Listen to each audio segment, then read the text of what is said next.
5 Hondurans are heading to the Texas border with an activity that should be familiar to many Americans by now, with a third year of a historic U.S. mass migration border crisis underway.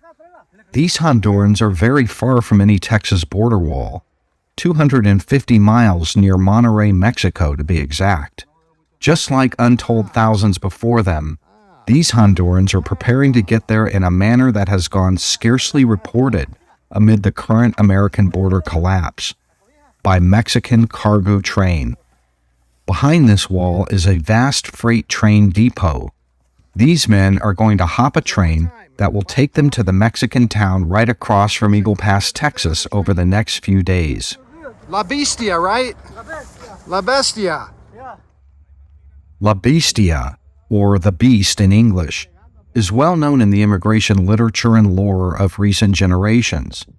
It's a system of cargo trains from Mexico south to north that filmmakers, book writers, and news reporters made notorious in the 1990s and early 2000s. Some called it the death train for the grotesque accidents that happened when immigrants fell under steel wheels. Rarely have writers and artists connected the Beast to the Biden border crisis. But make no mistake, the Beast is back, very much mainlining foreign nationals into this crisis. No one knows how many are using the trains to reach the American border, but undeniably tens of thousands a month are, considering the extreme volume of the millions who took part in the Biden migration crisis so far. This particular train yard is a big part of the rail network that serves the eastern half of Mexico and drops migrants at Texas crossings. A half dozen tracks wide, about 30 miles north of the huge industrial city of Monterrey in the northern Mexican state of Nuevo León. From here, connecting trains go to Juarez, across from El Paso, or Piedras Negras, across from Eagle Pass. Like all of these Central Americans outside a shelter. Train. Todo. Train. These often Honduran, Guatemalan, Nicaraguan, and Venezuelans are the poorest of the poor. They choose train travel lately because of one thing: it's free. More importantly, Mexico requires temporary visas to buy bus tickets or to travel through Mexican roadblocks. These migrants couldn't or wouldn't get their permission slips. They're deportable inside even Mexico. Trains provide options for large categories of immigrants moving through Mexico who know they won't get humanitarian consideration and will need to run the Border Patrol gauntlet. Here's a Guatemalan already deported once a few years ago and now on his way back. Adam, what are you doing here? In Mexico right now, I'm traveling on the train. And the Mexican train. Where are you going on this train? I'm going to the border.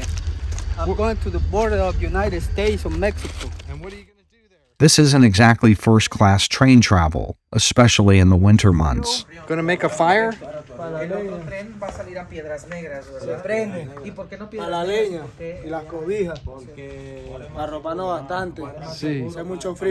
Mucho frío. Why might any of this matter? Because in the past, American presidents have pressured Mexico to crack down on immigrant trail use to slow the border flows. Mexico did so in 2014 to help President Obama end a comparatively small mass migration of 70,000 unaccompanied minors. Back then, Mexican military, federal, and state police raided trains and deported free riders. At issue now is that before, during, and after President Biden's January 2023 conference with Mexican President López Obrador, nothing about the trains was publicly mentioned. The trains pose an opportunity to ease the American border crisis, but no one is reporting or talking about their role. In the absence of any public awareness, Mexico is turning a blind eye to their widespread use. This engineer says he's not even required to report immigrants like these.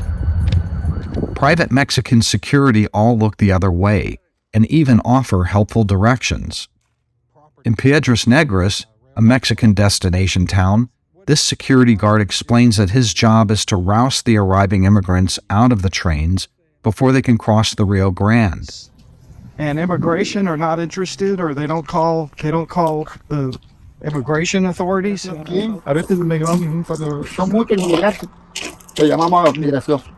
Because we call the authorities, mainly Mexican immigration, but that's all we can do. So it's up to them if they show up or not. They usually don't bother.